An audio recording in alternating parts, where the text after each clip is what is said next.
वंश का विस्तार तथा दोनों वंशों के राजाओं का अत्यंत अद्भुत चरित्र वर्णन किया। भगवान के परम प्रेमी मुनिवर आपने स्वभाव से ही धर्म प्रेमी यदुवंश का भी विशद वर्णन किया।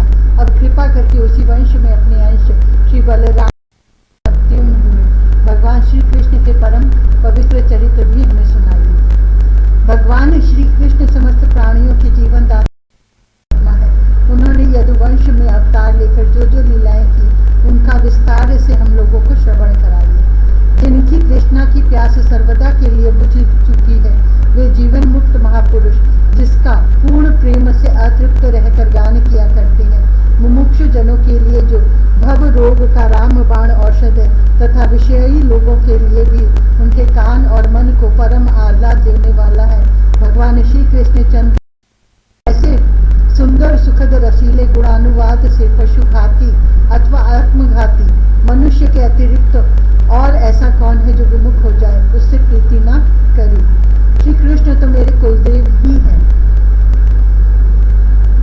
जब कुरुक्षेत्र में महाभारत युद्ध हो रहा था और देवताओं को भी जीत लेने वाले भीष्म पितामह आदि अतिरथियों से मेरे दादा पांडवों का युद्ध हो रहा था, उस समय कौरवों की सेना उनके लिए अपार समुद्र के समान थी, जिसमें भीष्म आदि वीर बड़े बड़े मच्छों को भी निगल जाने वाले तिमिंगल मच्छों की भांति भय उत्पन्न कर रहे थे। परंतु मेरे स्वनाम धन्य पितामह भगवान श्री कृष्ण के चरण कमलों की नौका का आश्रय लेकर उस समुद्र को अनायास ही पार कर गए।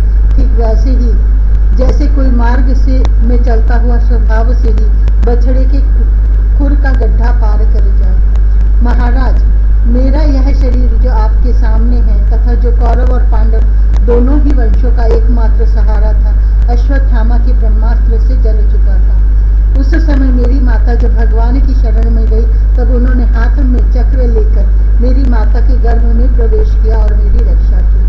केवल मेरी ही बात नहीं, वे समस्त शरीरधारियों के भीतर आत्मा रूप से रह के अमृतत्व का दान कर रहे हैं और बाहर काल रूप से रहकर मृत्यु का मनुष्य के रूप में प्रतीत होना, यह तो उनकी एक लीला है। आप उन्हीं की ऐश्वर्य और माधुर्य से परिपूर्ण लीलाओं का वर्णन कीजिए। भगवान, आपने अभी बतलाया था कि बलराम जी रोहिणी के पुत्र थे। इसके बाद देवकी के पुत्रों में भी आपने उनकी गणना की। दूसरा शरीर धारण किए बिना दो माताओं का कैसे संभव है? असुरों को मुक्ति देने वाला और भक्तों को प्रेम वितरण करने वाला भगवान श्री कृष्ण अपने वात्सल्य स्नेह से भरे हुए पिता का घर छोड़कर ब्रज में क्यों चले गए? यदुवंश शिरोमणि भक्त वत्सल प्रभु ने नंद आदि गोप बंधुओं के साथ कहाँ कहाँ निवास किया। ब्रह्मा और शंकर का भी शासन करने वाले प्रभु ने वज्र में तथा मधुपुरी में रहकर कौन कौन सी लीलाएं की। और महाराज, उन्होंने अपनी माँ के भाई मामा कंस को अपने हाथों क्यों मार डाला? वह मामा होने के कारण उनके द्वारा मारे जाने योग्य तो नहीं था। मनुष्य का सच्चिदानंदमय विग्रह प्रकट करके द्वारकापुरी में यदुवंशियों के साथ उन्होंने कितने वर्षों तक निवास किया और उन सर्वशक्तिमान प्रभु की पत्नियां कितनी थी। मुझे मैंने श्री कृष्ण की जितनी लीलाएं पूछी है और जो नहीं पूछी है वह सब आप मुझे विस्तार से सुनाएं, क्योंकि आप हैं और मैं बड़ी श्रद्धा के साथ उन्हें सुनना चाहता हूँ। भगवान, अन्न की तो बात ही क्या, मैंने जल का भी परित्याग कर दिया है, फिर भी यह असह्य भूख प्यास जिसके कारण मैंने मुनि के गले में मृत सर्प डालने का न्याय किया था, मुझे तनिक भी नहीं सता रही है, क्योंकि मैं आपके मुख कमल से झरती हुई भगवान की सुधामयी लीला कथा का पान कर रहा हूँ। सूत जी कहते हैं, शौनक जी, भगवान के प्रेमियों में अग्रगण्य एवं सर्वज्ञ श्री शुक्रदेव जी महाराज ने परीक्षित का ऐसा समीचीन प्रश्न सुनकर जो संतों की सभा में भगवान की लीला के वर्णन का हेतु हुआ करता है, उनका अभिनंदन किया और भगवान श्री कृष्ण की उन लीलाओं का वर्णन प्रारंभ किया जो समस्त कलिमलों को सदा के लिए धो डालती है। श्री शुक्रदेव जी ने कहा, भगवान के लीला रस के रसिक राज ऋषि, तुमने जो कुछ निश्चय किया है वह बहुत ही सुंदर और आदरणीय है, क्योंकि सबके हृदय आराध्य श्री कृष्ण की लीला कथा श्रवण करने में तुम्हें सहज एवं सुदृढ़ प्रीति प्राप्त हो गई है। भगवान श्री कृष्ण की कथा के संबंध में प्रश्न करने से ही वक्ता, प्रश्नकर्ता और श्रोता तीनों ही पवित्र हो जाते हैं, जैसे गंगा जी का जल या भगवान शालग्राम का चरणामृत सभी को पवित्र कर देता है। परीक्षित, उस समय लाखों दैत्यों के दल ने घमंडी राजाओं का रूप धारण कर अपने भारी भार से पृथ्वी को आक्रांत कर रखा था। उससे त्राण पाने के लिए वह ब्रह्मा जी की शरण में गई। पृथ्वी ने उस समय गौ का रूप धारण कर रखा था। उसके नेत्रों से आंसू बह बहकर मुंह पर आ रहे थे। उसका मन तो खिन्न था ही, शरीर भी बहुत क्लेश हो गया था। वह बड़े करुण स्वर से रंभा रही थी। ब्रह्मा जी के पास जाकर उसने उन्हें अपनी पूरी ब्रह्मा जी ने बड़ी सहानुभूति के साथ उसकी दुख गाथा सुनी। उसके बाद वे भगवान शंकर, स्वर्ग के अन्य प्रमुख देवता तथा गौ के रूप में आई हुई पृथ्वी को अपने साथ लेकर क्षीर सागर के तट। भगवान देवताओं के भी आराध्य देव हैं। वे अपने भक्तों की समस्त अभिलाषाएं पूर्ण करते और उनके समस्त क्लेशों को नष्ट कर देते। वे ही जगत के एकमात्र स्वामी हैं। क्षीर सागर के तट पर पहुंचकर ब्रह्मा आदि देवताओं ने पुरुष सूक्त के द्वारा उन्हीं परम पुरुष सर्वांतर्यामी प्रभु की स्तुति की। स्तुति करते करते ब्रह्मा जी उन्होंने समाधि अवस्था में आकाशवाणी सुनी। इसके बाद जगत के निर्माण करता ब्रह्मा जी ने देवताओं से कहा, देवताओं, मैंने भगवान की वाणी सुनी है, तुम लोग भी उसे मेरे द्वारा अभी सुन लो और फिर वैसा ही करो। उसके पालन में विलंब नहीं होना चाहिए। भगवान को पृथ्वी के कष्ट का पहले से ही पता है। वे ईश्वरों के भी ईश्वर है। अतः अपनी काल शक्ति के द्वारा पृथ्वी का भार हरण करते हुए जब तक पृथ्वी पर लीला करे तब तक तुम लोग भी अपने अपने अंशों के साथ यदुकुल में जन्म लेकर उनकी लीला में सहयोग दो। वसुदेव जी के घर स्वयं पुरुषोत्तम भगवान प्रकट होंगे। उनकी और उनकी प्रियतमा श्री राधा की सेवा के लिए देवांगनाएं जन्म ग्रहण करें। स्वयं प्रकाश भगवान शेष भी, जो भगवान की कला होने के कारण अनंत है, अनंत का अंश भी अनंत ही होता है, और जिनके सहस्र मुख हैं, भगवान के प्रिय कार्य करने के लिए उनसे पहले ही उनके बड़े भाई के रूप में अवतार ग्रहण करेंगे। भगवान की वह ऐश्वर्यशालिनी योग माया भी, जिसने सारे जगत को मोहित कर रखा है, उनकी आज्ञा से उनकी लीला के कार्य संपन्न करने के लिए अंश रूप से अवतार ग्रहण करेंगे। श्री सुखदेव जी कहते हैं, परीक्षित, प्रजापतियों के स्वामी भगवान ब्रह्मा जी ने देवताओं को इस प्रकार आज्ञा दी और पृथ्वी को समझा बुझाकर ढाढ़स बंधा, अपने परम धाम को चले गए। प्राचीन काल में यदुवंशी राजा थे शूरसेन। वे मथुरापुरी में रहकर माथुर मंडल और शूरसेन मंडल का राज्य शासन करते थे। उसी समय से मथुरा ही समस्त यदुवंशी नरपतियों की राजधानी हो गई थी। भगवान श्री हरि सर्वदा वहां विराजमान रहते थे। एक बार मथुरा में शूर के पुत्र वसुदेव जी विवाह करके अपनी नव विवाहित पत्नी देवकी के साथ घर जाने के लिए रथ पर सवार हुए। उग्रसेन का लड़का था कंस। उसने अपनी चचेरी बहन देवकी को प्रसन्न करने के लिए उसके रथ के घोड़ों की रास पकड़ ली। वह स्वयं ही रथ हाँकने लगा। यद्यपि उसके साथ सैकड़ों सोने के बने हुए रथ चल रहे थे। देवकी के पिता थे देवक। अपनी पुत्री पर उनका बड़ा प्रेम था। कन्या को विदा करते समय उन्होंने उसे सोने के अलंकृत 400 हाथी, 15,000 घोड़े, 1800 रथ और सुंदर सुंदर वस्त्राभूषित 200 दहेज में। विदाई के समय वर वधु के मंगल के लिए एक ही साथ शंख, तुरही, मृदंग और दुंदुभिया बजने लगी। मार्ग में जिस समय घोड़ों की रास पकड़कर कंस रथ हाँक रहा था, उस समय आकाशवाणी ने उसे संबोधन करके कहा, अरे मूर्ख, जिसको तू रथ में बैठाकर लिए जा रहा है, उसकी 8वें गर्भ की संतान तुझे मार डालेगी। कंस बड़ा पापी था। उसकी दुष्टता की सीमा नहीं थी। वह भोज वंश का कलंक ही था। आकाशवाणी सुनते ही उसने तलवार खींच ली और अपनी बहन की चोटी पकड़कर उसे मारने के लिए तैयार हो गया। वह अत्यंत क्रूर तो था ही, पाप कर्म करते करते निर्लज्ज भी हो गया था। उसका यह काम देखकर महात्मा वसुदेव जी उसको शांत करते हुए बोले। वसुदेव जी ने कहा, राजकुमार, आप भोज वंश के होनहार वंशधर तथा अपने कुल की कीर्ति बढ़ाने वाले हैं। बड़े बड़े शूरवीर आपके गुणों की सराहना करते हैं।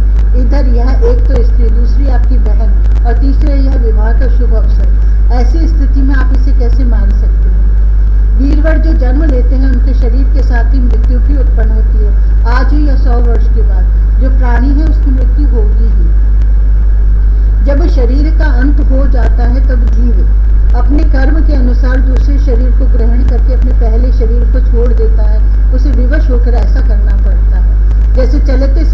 मनुष्य एक पैर जमाकर ही दूसरा पैर उठाता है तो किसी अगले लेती है, तब पहले के पकड़े हुए तिनके को छोड़ती है। वैसे जीव भी अपने कर्म के अनुसार किसी शरीर को प्राप्त करने के बाद ही इस शरीर को छोड़ता है। जैसे कोई पुरुष जागृत अवस्था में राजा के ऐश्वर्य को देखकर और इंद्रादि के ऐश्वर्य को सुनकर उसकी अभिलाषा करने लगता है और उसका चिंतन करते करते उन्हीं बातों में घुल मिलकर एक हो जाता है तथा स्वप्न में अपने को राजा या इंद्र के रूप में साथ ही अपनी दरिद्र अवस्था के शरीर को भूल जाता है। कभी कभी तो जागृत अवस्था में ही मन उन बातों का चिंतन करते करते तन्मय हो जाता है और उसे स्थूल शरीर की स्तुति नहीं रहती। वैसे ही जीव कर्मकृत कामना और कामनाकृत कर्म के वश होकर दूसरे शरीर को प्राप्त हो जाता है और अपने पहले शरीर को भूल जाता है। जीव का मन अनेक विकारों का पुंज है। देहांत के समय जन्मों के संचित और प्रारब्ध कर्मों की वासनाओं के अधीन होकर माया के द्वारा रचे हुए अनेक पांच घातिक शरीरों में से जिस किसी शरीर के चिंतन में तल्लीन हो जाता है और मान बैठता है कि यह मैं हूँ, उसे वही शरीर ग्रहण करके जन्म लेना पड़ता है। जैसे सूर्य, चंद्रमा आदि चमकीली वस्तुएं जल से भरे हुए घड़ों में या तेल आदि तरल पदार्थों में प्रतिबिंबित होती हैं और हवा के झोंके से उनके जल आदि के हिलने डोलने पर उनमें प्रतिबिंबित वस्तुएं भी चंचल जान पड़ती है, वैसे ही जीव अपने स्वरूप के अज्ञान द्वारा रचे हुए शरीरों में राग करके उन्हें अपना अपना मान बैठता है और मोहवश उनके आने जाने को अपना आना जाना मानने लगता है। इसलिए जो अपना कल्याण चाहता है उसे किसी से द्रोह नहीं करना चाहिए, क्योंकि जीव कर्म के अधीन हो गया है और जो किसी से भी द्रोह करेगा उसको इस जीवन में शत्रु से और जीवन के बाद परलोक से भयभीत होना ही पड़ेगा। कंस, यह आपकी छोटी बहन अभी बच्ची और बहुत दीन है, यह तो आपकी कन्या के समान है, इस पर अभी इसका विवाह हुआ है, विवाह के मंगल चिन्ह भी इसके शरीर पर से नहीं उतरे हैं। ऐसी दशा में आप जैसे दीन वत्सल पुरुष को इस बेचारी का वध करना उचित नहीं है। श्री सुखदेव जी कहते हैं, परीक्षित, इस प्रकार वसुदेव जी ने प्रशंसा आदि साम नीति और भय आदि भेद नीति से कंस को बहुत समझाया, परंतु वह क्रूर तो राक्षसों का अनुयायी हो रहा था, इसलिए उसने अपने घोर संकल्प को नहीं छोड़ा। वसुदेव जी ने कंस का विकट हठ देखकर यह विचार किया कि किसी समय यह समय तो टाल ही देना चाहिए। तब वे इस निश्चय पर पहुंचे, बुद्धिमान पुरुष को जहाँ तक उसकी बुद्धि और बल साथ दे मृत्यु को टालने का प्रयत्न करना चाहिए। प्रयत्न करने पर भी वह न टल सके तो फिर प्रयत्न करने वाले को कोई दोष नहीं रहता। इसलिए इस मृत्यु रूप कंस को अपने पुत्र दे देने की प्रतिज्ञा करके मैं इस दीन देवकी को बचा लूंगी। यदि मेरे लड़के होंगे और स्वयं नहीं मर जाएगा तब क्या होगा? संभव है उल्टा ही हो, मेरा लड़का ही इसे मार डाले, क्योंकि विधाता के विधान का पार पाना बहुत कठिन है। मृत्यु सामने आकर भी टल जाती है और टली हुई भी लौट जाती है। जिस समय वन में आग लगती है उस समय कौन सी लकड़ी जले और कौन सी ना जले, दूर की जल जाए और पास की बच जाए, इन सब बातों में अदृष्ट के सिवा और कोई कारण नहीं होता। वैसे ही किस प्राणी का कौन सा शरीर और किस हेतु से कौन सा शरीर नष्ट हो जाएगा, इस बात का पता लगा लेना बहुत ही कठिन है। अपनी बुद्धि के अनुसार ऐसा निश्चय करके वसुदेव जी ने बहुत सम्मान के साथ पापी कंस की बड़ी प्रशंसा की। परीक्षित, कंस बड़ा क्रूर और निर्लज्ज था, अतः ऐसा करते समय वसुदेव जी के मन में बहुत रही थी। फिर भी उन्होंने ऊपर से अपने मुख कमल को प्रफुल्लित करके हंसते हुए कहा। वसुदेव जी ने कहा, सौम्य, आपको देवकी से तो कोई भय है नहीं, जैसा कि आकाशवाणी ने कहा है। भय है पुत्रों से, तो इसके पुत्र मैं आपको लाकर सौंप दूंगा। श्री सुखदेव जी कहते हैं, परीक्षित, कंस जानता था कि वसुदेव जी के वचन झूठे नहीं होते और इन्होंने जो कुछ कहा है वह युक्ति संगत भी है, इसीलिए उसने अपनी बहन देवकी को मारने का विचार छोड़ दिया। इससे वसुदेव जी बहुत प्रसन्न हुए और उसकी प्रशंसा करके अपने घर चले आए। देवकी बड़ी सती साध्वी थी, सारे देवता उसके शरीर में निवास करते। समय आने पर देवकी के गर्भ से प्रतिवर्ष एक एक करके 8 पुत्र तथा 1 कन्या उत्पन्न। पहले पुत्र का नाम था कीर्तिमान।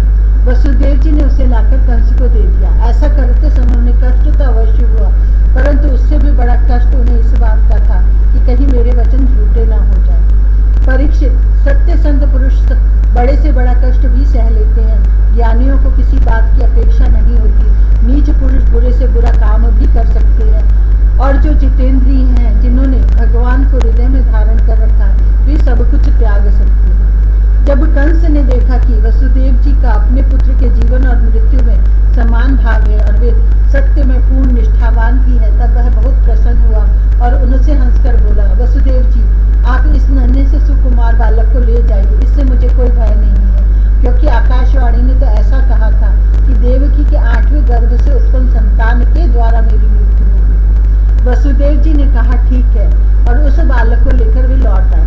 परंतु उन्हें मालूम था कि कंस बड़ा दुष्ट है और उसका मन उसके हाथ में नहीं है, वह किसी क्षण बदल सकता है, इसलिए उन्होंने उसकी बात पर विश्वास नहीं किया। परीक्षित, इधर भगवान नारद कंस के पास आए और उससे बोले कि कंस, ब्रज में रहने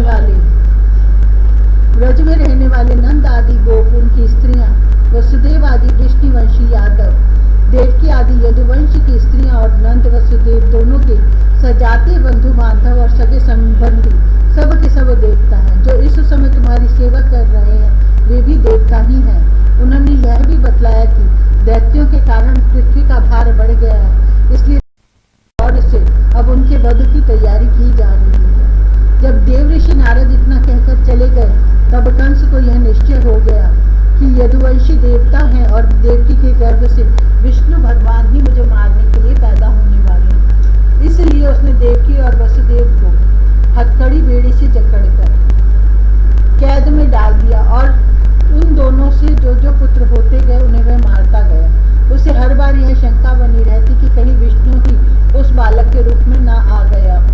परीक्षित, पृथ्वी में यह बात प्रायः देखी जाती है कि अपने प्राणों को ही पोषण करने वाले लोभी राजा अपने स्वार्थ के लिए माता पिता, भाई बंधु और अपने अत्यंत हितैषी इष्ट मित्रों की भी हत्या कर डालते हैं। कंस जानता था कि मैं पहले कालनेमी असुर था और कृष्ण ने मुझे मार डाला था, इससे उसने यदुवंशियों से घोर विरोध ठान लिया। कंस बड़ा बलवान था, उसने यदु, भोज और अंधक वंश के अधिनायक अपने पिता उग्रसेन को कैद कर दिया और शूरसेन देश का राज्य वह स्वयं करने लगा।